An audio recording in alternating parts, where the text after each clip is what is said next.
like being at sea?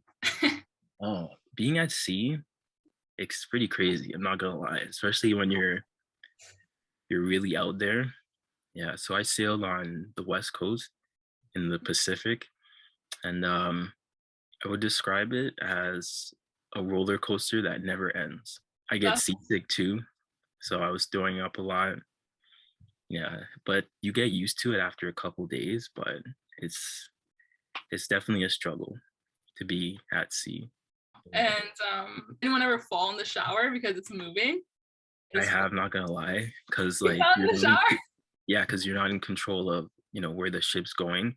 Because you could be sleeping, you could be in the shower, and then an officer can direct the ship to make a hard right or anything, right? They could change speeds, Oh my just gosh. kind of living with it. So it's always going. Anything can happen. What about sleeping? When you're sleeping, is it Sleeping, sleeping when you're sleeping? Is it like rocking you it's to sleep? yeah, nonstop. So like you have to like strap yourself in bed. So What? like you lay down and there's like a seat belt. You put it around your waist. You can strap yourself in because sometimes like the sea state gets really bad and you can fall to your bed. And we're on like bunk beds too, so like you can fall off, right? So yeah, Right. Wow, that's a yeah, whole different life on the ship. yeah. How long are you usually like out at sea?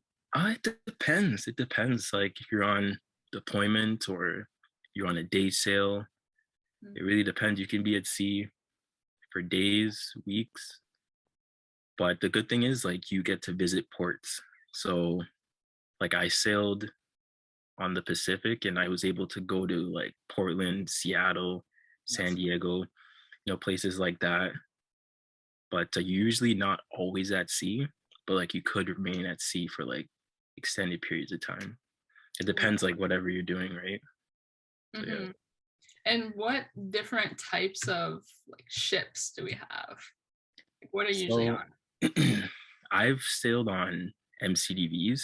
So those are maritime coastal defense vessels.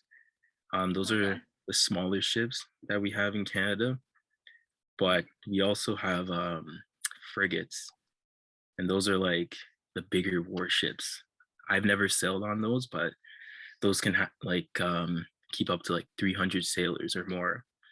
Wow. And yeah, so in Canada we have 12 frigates and 12 MCDVs, Mhm. six on both coasts. So six in Halifax and six in Esquimalt.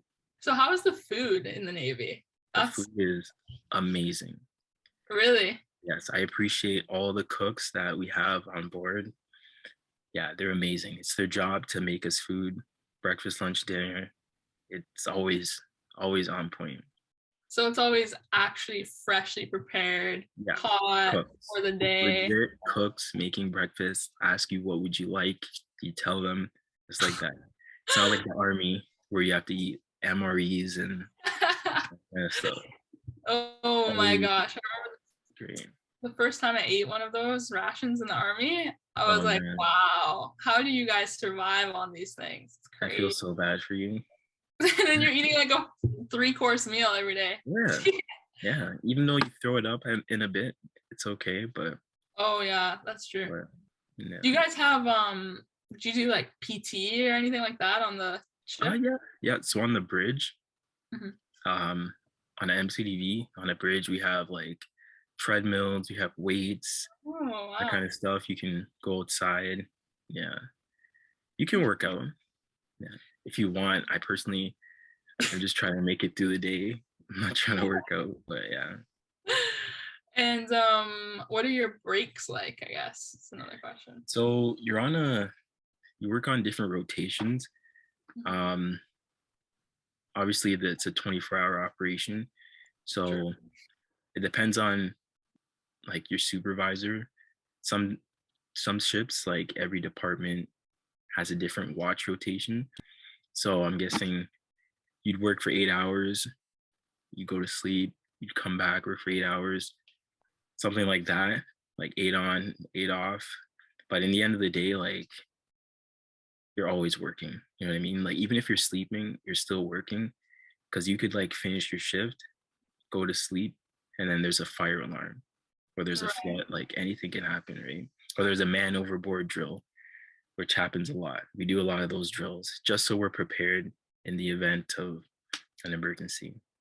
I definitely see myself sticking around for a couple more years and